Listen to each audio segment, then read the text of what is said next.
You never build a game for technology, right? It's kind of the other way around. You want to create something special.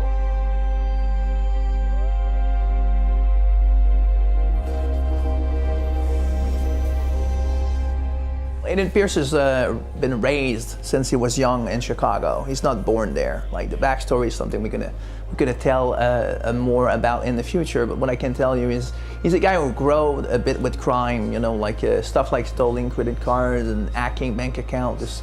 Is things that he's been doing to have fast money and things like that. Got violent from time to time, so it ended up having problems on his family. When you dig too deep into people's lives, like because you think it's fun and you think it generates some money, it ended up backfiring into his surrounding. He never forgave himself for that, so now he's this guy that is severely overprotective. And since it annoys his family and people are kind of saying it to him, he ended up developing this ability to surveil and satisfy his need for protection, unfortunately without them knowing. I'm fortunate to work with a bunch of geniuses in their own field.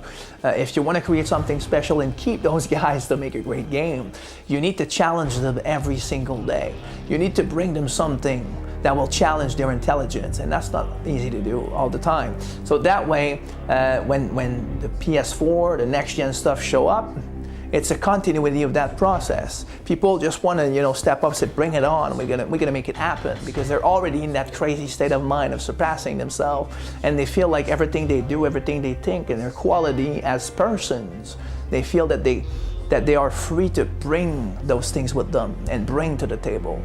So when next gen arrived, I think it was just a bit of a continuity of the logical process of the team with a bit of extra challenge here and there, but I think in the end, it's pretty much what happened. Everything you saw there feels and play the same on current gen, but there's certain things that are different, like simulating for real the wind system isn't something we do in current gen.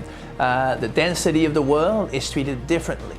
It doesn't mean it's less dense. It's less dense mathematically, but we're able in current gen to see what's being done in next gen, and there's this interesting phenomenon where it creates almost of a brain competition, where like you have the guy on current gen who looks at the next gen and says, oh, all right, I'm gonna find something to create that illusion. And they are able to pull pretty spectacular thing that pushed the current gen to its limits. But in fact, there's definitely more people in the PlayStation 4 version, for example, compared to PlayStation 3.